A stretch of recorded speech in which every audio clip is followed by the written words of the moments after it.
이제 저를 보시면 좋겠습니다. 요즘 권사님들이랑 이야기하다 보면 아유 목사님 제가 요즘 기억력이 조금 이렇게 말씀하시는 경우들을 잠깐씩 듣는데 저도 역시 요즘 좀 기억력이 조금 그런 것 같아요. 자꾸 옛날 같지 않은 거죠. 또 핸드폰이 발달돼서 옛날에 전화번호 한 번 들으면 잘 안 잊어버렸거든요. 10번 들어도 잊어버려요. 요즘 희한하더라고요. 잘 잊어버리고 잘 까먹고. 예. 인간은 망각의 동물이다 그러는데 꼭 기억해야 될 건 못 기억하고 기억하지 말아야 될 건 잘 기억하는 이상한 습성을 좀 가지고 있는 것 같습니다. 그런데 여러분, 한국 사람과 유대인들이 사실 굉장히 많이 비슷한 데가 많습니다. 땅덩어리도 작고 또 열강에 치여서 그렇게 늘 이 전쟁이 심했던 나라고 나라를 빼앗긴 경험도 있는. 하지만 이 한국인과 유대인의 좀 차이가 있죠. 차이가. 다른 건 잘 모르겠는데 제가 볼 땐 역사를 기억하는 것에 대한 굉장한 차이가 있습니다. 유대인들은 자녀들에게 끊임없이 역사를 가르치고 역사를 기억하게 만드는 교육을, 우리는 이게 시험지에 답안지에 답을 쓰기 위한 교육인데 유대인들은 그렇지 않아요. 생활 속에서 실제로 역사를 가르치죠. BC 586년경에 남유다가 멸망했습니다. 그리고 나서 그러니까 여러분 얼마나 오랜 시간 나라가 없었습니까? 1960년도까지 나라가 없었으니까 40년도까지 45년도까지 나라가 없었으니까 얼마나 긴 시간을 나라 없이 사는 서름 가운데 있었습니까? 그 가운데도 여러분 얼마나 이 흩어진 유대인들이 박해가 심했냐면 십자군 전쟁 때는 유대인들을 공격의 대상이었죠. 그래서 십자군이라고 말하는 소위 그 십자가를 들고 나왔던 군인들이 그들을 죽이기도 했고, 또 여러분 뭐 그들은 직업을 갖기도 쉽지 않았어요. 그래서 흩어진 나라에서 살아갈 때 환전하거나 또는 세금을 징수하거나 대부업, 사람들에게 인기가 없고 돈을 좋아하는 사람이라고 아주 이렇게 멸시받는 직종에 일하는 사람들이었죠. 탐욕스럽다라고 말할 만큼. 또 흑사병이 1300년도에 유럽을 강타할 때 이 일의 시작이 유대인들이라고 말하는, 아주 그러니까 이런 일들이 일어나는 것을 보면 유대인들은 굉장히 많이 박해와 핍박을 받으면서 살았다는 거죠. 그런데 그렇게 박해받고 핍박을 받았지만 유대인들은 희한하게 그들의 민족적 정신과 그 전통과 유대인들이 희한하게 그들이 가지고 있는 문화를 잃어버리지 않았다는 게 참 놀라운 일입니다. 2000년이라는 세월이에요. 이게 세대로 말하면 여러분 20세대가 흘러간 게 아니라 약 우리가 40년을 1세대로 보거든요. 옛날엔 더 짧았죠. 40년을 1세대로 보기 때문에 대략 한 30세대, 40세대 정도가 흘러간 아주 엄청난 세대가 흘러갔음에도 불구하고 그때의 문화와 지금의 문화가 차이가 안 생긴다는 거죠.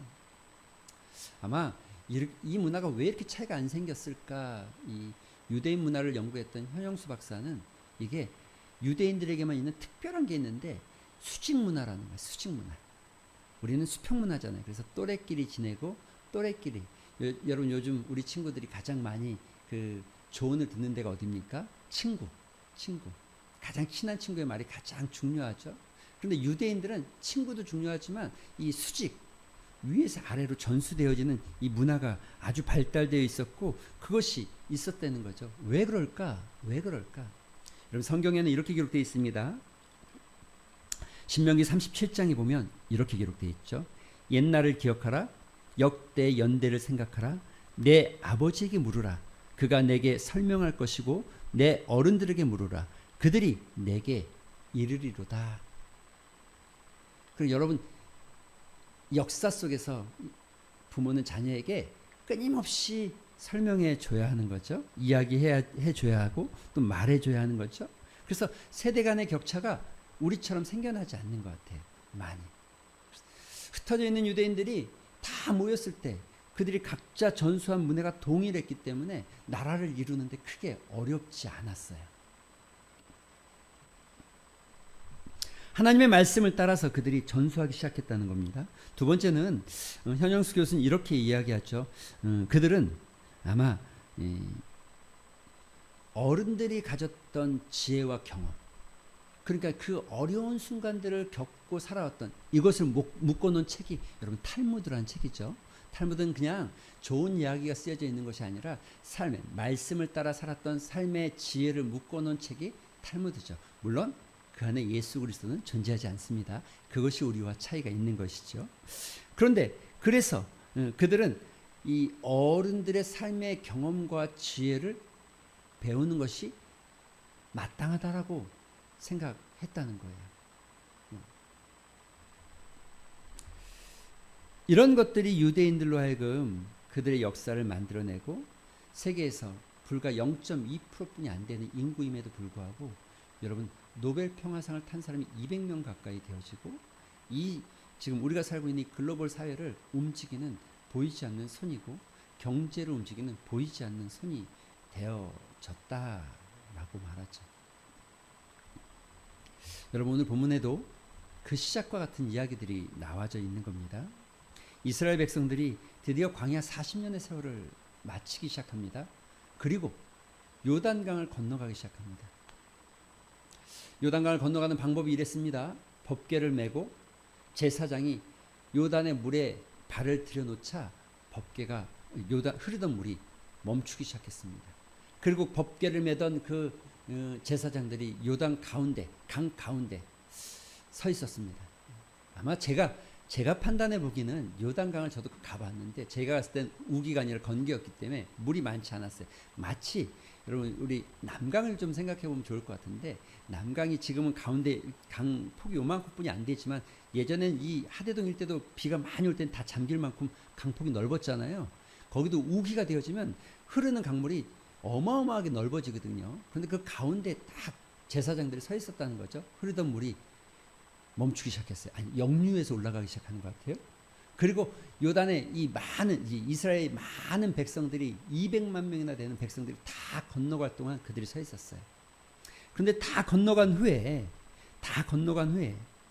그 모든 백성이 요단을 건너가기를 마치자 오랜 시간 200만 명이나 되는 사람들이 다 건너갈 동안 시간이 꽤 오래 걸렸을 텐데 다 마치자마자 오늘 본문 2절과 3절에 보니까 백성의 각 지파에게 한 사람씩 12사람을 택하고 그들에게 명령하여 이르기를 요단 가운데 제사장들의 발이 굳게 선 그곳에서 돌 12를 택하여 그것을 가져다가 오늘 밤 너희가 유숙할 그곳에 두게 하라.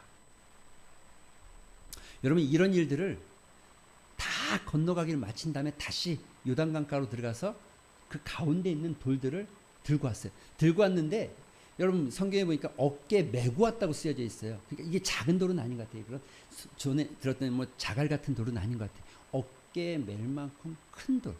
흙이 아닙니다. 또는 뭐 물론 없었겠지만 조개 껍질이나 이런 것들이 아니라 뭔가 기념할 만한 것이 아니라 돌을 들고 나오래요. 돌을. 왜 그런 일들을 하나님은 이스라엘 백성들에게 하라고 명령하셨을까요? 야, 내가 너희에게 이렇게 큰 일들을 했어 라는 것을 알려주거나 그것을 말하고자 함보다 더 깊은 의미는 여러분 오늘 5절에 이렇게 말하죠. 그들이 이르되 요단 가운데로 들어가 너희 하나님 여호와의 궤 앞에서 이스라엘 자손의 지파수대로 12씩 가지고 나왔다. 그런데 왜 이렇게 했는가? 그것은 너희들의 자녀들이 물어볼 때에 이것에 대해서 물어볼 때에 설명하게 하기 위해서.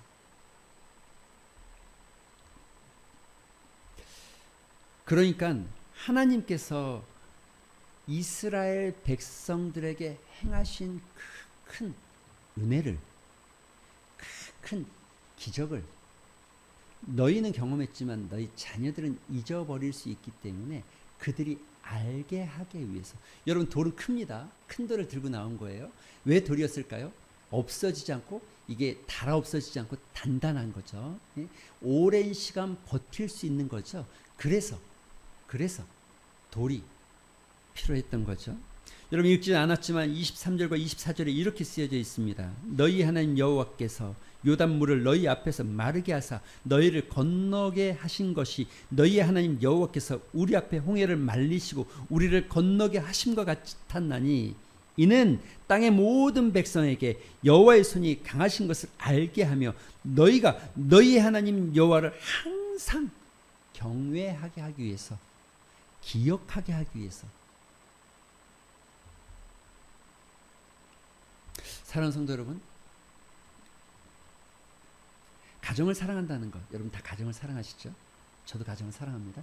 제 가정을 소중하게 생각합니다. 그런데 가정을 사랑한다는 게 무엇입니까? 가정에 하나님의 축복이 흘러가게끔 하는 것이 진짜 가정을 사랑하는 방법 아닐까요? 가족 구성원들이 하나님의 축복의 주인공이 되어지고 하나님의 능력을 체험하는 주인공이 되어지고 하나님의 인도하심을 받고 살아간다면 그게 진짜 가정이 복받은 가정 아닐까. 가정을 사랑하는 사람이라면 자신의 능력의 한계를 절감하고 하나님의 인도하심과 보호하심을 구하는 것. 그리고 가정의 역사, 우리 가정에 행하신 하나님의 은혜를 기억하게 하는 것. 하나님께서 우리 가정에 베푸신 은혜를 기억하게 하는 것. 저는 이것이 가정을 정말 사랑하는 하나의 방법이라고 생각합니다. 사랑하는 성도 여러분, 여러분의 가정에도 하나님의 은혜와 기적이 흘러가고 그것이 기념되어지는 은혜가 있게 되기를 소망합니다. 그런데 여러분, 이런 기적이 흘러가는 공식, 그러니까 우리 가정에 이 기적의 은혜가 흘러가고 그 기적의 은혜의 기념비적인 것이 세워진다는 것은, 여러분 이런 기적이 나타나는 데는 신구약 성경에 아주 동일하고 너무나 여러 번 수없이 말씀하는 공식이 하나 있죠. 그것은 너무나 간단합니다. 성경이 말하는 이 기적을 경험하는 공식은 믿음입니다. 그런데 이 기적을 경험하는 공식의 믿음을 다른 말로 할 때, 행동할 때 순종으로 기록되어져 있습니다. 여러분 누가복음 17장에 10명의 문둥병들, 한센병자들이 나옵니다. 예수님이 그들에게 말합니다. 너희들은 제사장에게 가서 너희 몸을 보여주어라. 여러분 보여주면 죽을 수 있습니다. 이 한센병, 그 당시에는 격리 조치를 취했어야 됐고 낫지 않고서는 나갈 수 없습니다. 여전히 몸에는 병이 있고 여전히 고름이 가득한데 제사장 앞에 나아가라는 거예요. 여러분은 구약에도 동일한 이야기가 있습니다. 한센병자가 있습니다. 나아만 장군, 아람의 나아만 장군입니다. 그런데 엘리야가 그가 엘리야에게 찾아왔을 때 요단강가에 가서 7번 물에 담그라는 거예요. 한 번도 아닙니다. 2번도 아닙니다. 7번. 신기하게도 성경은 6번 담글 때까지도 아무런 역사가 일어나지 않고 있었다는 거죠.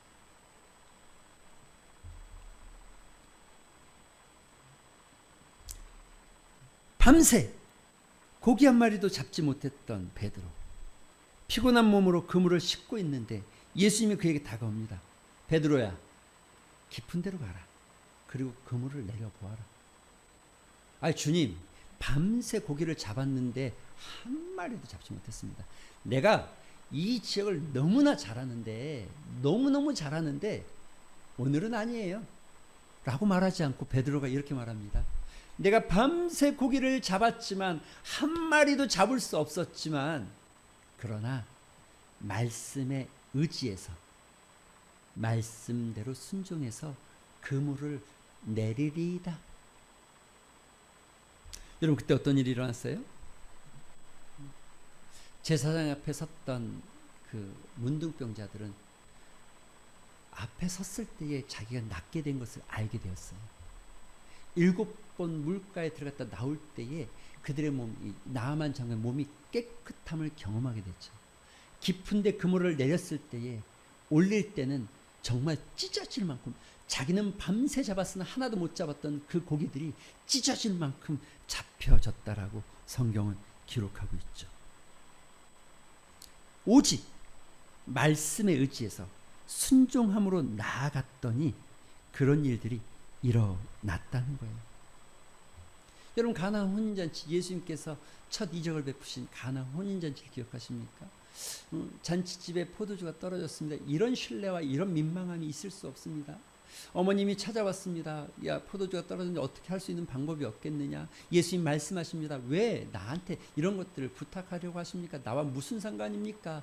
그러나 어머님은 조용히 가서 제자들에게, 이 하인들에게 말합니다. 예수님께서 말씀하시면 그대로 해라. 하인들의 순종으로 생전 먹어보지도 못했던 정말 이렇게 귀하고 맛있는 포도주가 있을까 싶은 그런 포도주를 맛보게 되어졌습니다. 순종한 사람만 알죠. 그 포도주를 먹는 사람들은 아무도 모르죠. 야, 어떻게 이런 귀한 포도주를 지금 내오느냐? 어떻게 이런 귀한 포도주를 지금에서야 주는 것이냐라고 잔치에 온 하객들은 말하겠지만, 그러나 그 포도주가 어떻게 왔는지는 순종한 사람만 알죠. 순종한 사람만. 여러분, 이것입니다. 순종한 사람만 알고 있는 그 놀라운 기념비적인 역사. 여호와의 말씀과 같이 되어지는 역사. 우리 가정이 여호와께서 주시는 은혜대로 채워지는 역사.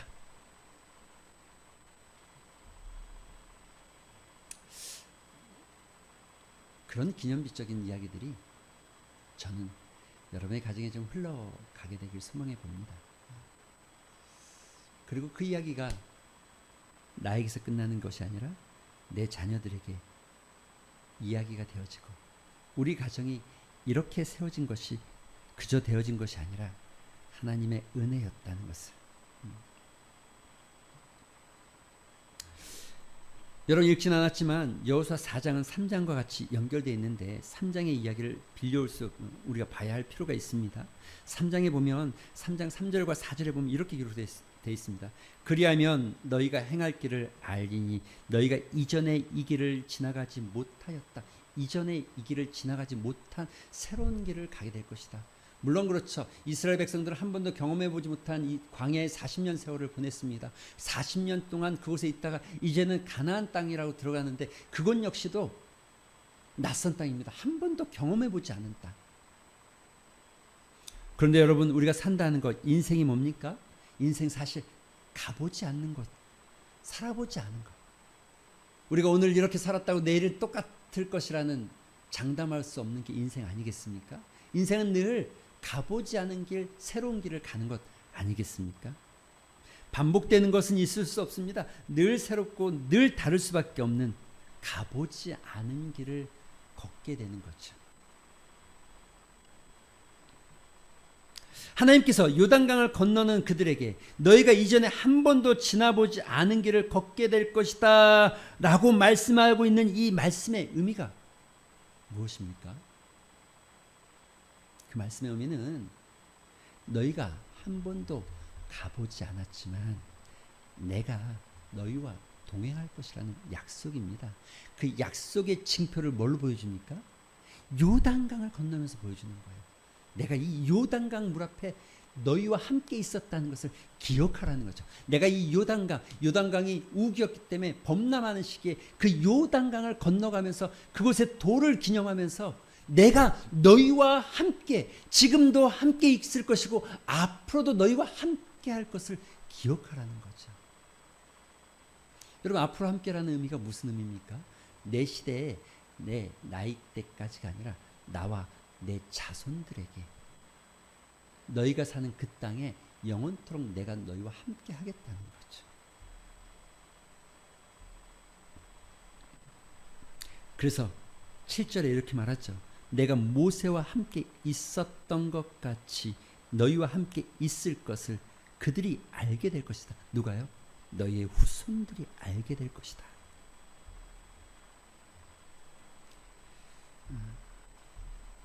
사랑하는 성도 여러분, 여러분의 가정에 이런 하나님의 은혜의 기적이 흘러가는 역사가 있게 되길 소망합니다. 우리 가정이 이렇게 세워지기까지 어떤 일이 있었는지. 어느 날 서울에 갔는데 어머님이 그러시더라고요. 야야, 이제 너도 멀고 올라오면 힘들고 아버지 산소는 그냥 이제 좀 이장을 하자. 뭐 이렇게 좀 그 어머니 말로는 자연에 좀 뿌려버리자. 오래됐다. 그죠? 어머니 그러지 맙시다. 아버지 산소가 여기 있어야 제가 아버지 앞에 올 수 있고, 또 아버지, 물론 생명은 하나님께서 주셨지만 아버지를 통해서 제가 있는 것을 알고, 제가 있기 때문에 제 자녀들도 할아버지로부터 이어진 것을 알 수 있지 않겠습니까? 그러지 맙시다. 혹시 필요하면 추목 안에 모시는 건 괜찮지만 뿌려 없애는 건 하지 맙시다.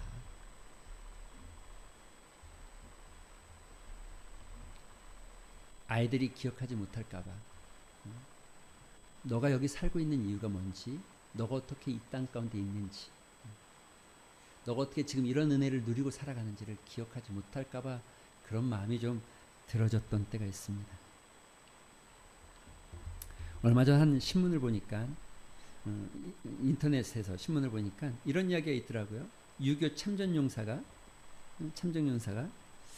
그 참전용사의 집에 한 아이가 방문한 거예요. 뭐 어떤 뭐 단체에서 방문한 거죠. 그리고 그 아이가 그 할아버지에게, 80이 넘은 할아버지에게 묻습니다. 6.25 전쟁 어땠어요? 전쟁이 무섭지는 않았어요? 두렵지는 않았어요? 그러자 할아버지가 신이 나서 이야기하기 시작. 아이에게 이야기. 그때는 어땠는데. 그 소년이 그 할아버지의 이야기를 열심히 들어줬답니다.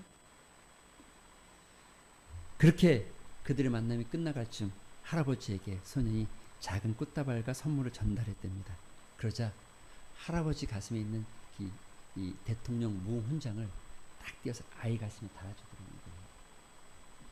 자기 얘기를 들어줘서 너무 감사하다. 기억되지 않는 시간, 지워버리고 싶은 시간, 사라졌으면 좋겠다고 싶은 시간. 그러나 그 모든 시간 속에서 우리는 만들어졌고, 그 모든 시간 속에서 우리 가정은 이렇게 세워졌습니다. 우리 가정 안에, 여러분의 가정 안에 정말 하나님께서 일하셨던 놀라운 은혜들이 흘러가기 시작하고, 그것이 기념되어지기 시작하고 자손들에게 알려지기 시작하는 여러분의 가정에 하나님의 기적의 기념비가 세워지는 은혜, 그런 은혜가 있게 되기를 주님의 이름으로 축원드립니다. 우리 말씀을 생각하면서 기도하는 시간 한번 가졌으면 좋겠습니다. 기도하실 때에 하나님, 여러분의 가정을 좀 소망하면서 기도하셨으면 좋겠습니다. 우리 가정에 하나님의 은혜가 흘러가길 소망합니다. 무엇보다도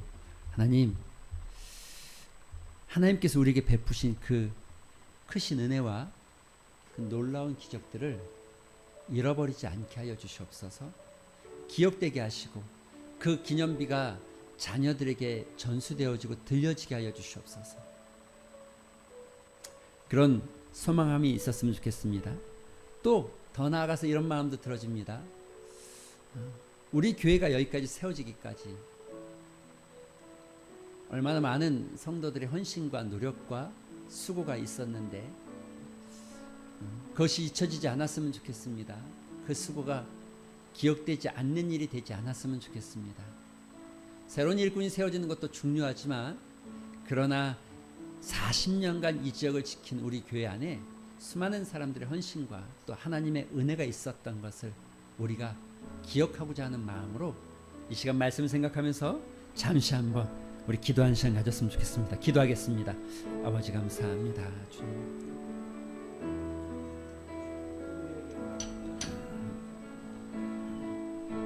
주께서 은혜 주시고 붙잡아 주시옵소서. 아버지, 우리 가정과 우리 중앙교회 모든 가정 안에 하나님의 은혜가 흘러가게 하여 주시옵소서. 그 놀라운 은혜들을 잃어버리지 않게 하여 주시옵시고, 그 놀라운 은혜들이 아버지 하나님 기념되어지고 기억되어지고 자녀들에게 전수되어지고 알려지고 그 훗날 아이들이 물을 때에 설명할 수 있을 만한 은혜들이 우리 가운데 있게 하여 주시옵소서.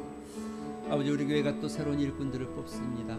그러나 여기까지 세워지기까지 눈물로 기도하고 헌신하며 순종했던 하나님의 사람들을 그 헌신과 섬김을 잊어버리지 않게 하여 주시옵소서.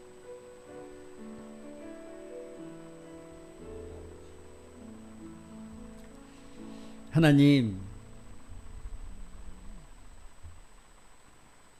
사랑하는 중앙교회 모든 가정 안에 하나님의 은혜가 한없이 흘러가고 있음을 알게 하여 주시옵소서. 지금까지도 그 은혜 가운데 세워주신 것 기억해 하여 주시옵시고, 자녀들에게 전수되어지고 들려지며 우리가 여기까지 오기까지 하나님이 어떤 은혜로 우리를 이끄셨는지를 가정 안에서 나누어지고 이야기되는 믿음의 가정들 되게 하여 주시옵소서. 기적의 기념비가 세워지는 가정들 되게 하여 주시옵소서. 더불어 기도하기 원하는 것은 하나님, 새로운 일꾼들을 뽑는 거룩한 은혜를 주신 것 감사합니다. 그러나 하나님의 교회가 40년간 이곳에 세워져 가는 동안 이곳에 있는 이도 또 하나님의 부르심을 받은 이들도 있겠으나 그들의 수고와 그들의 헌신과 그들의 기도와 그들의 믿음을 잊어버리지 않게 하여 주시옵시고 잘 이어가는 지혜가 있게 하여 주시옵소서. 감사드리며 예수님의 이름으로 기도합니다. 아멘.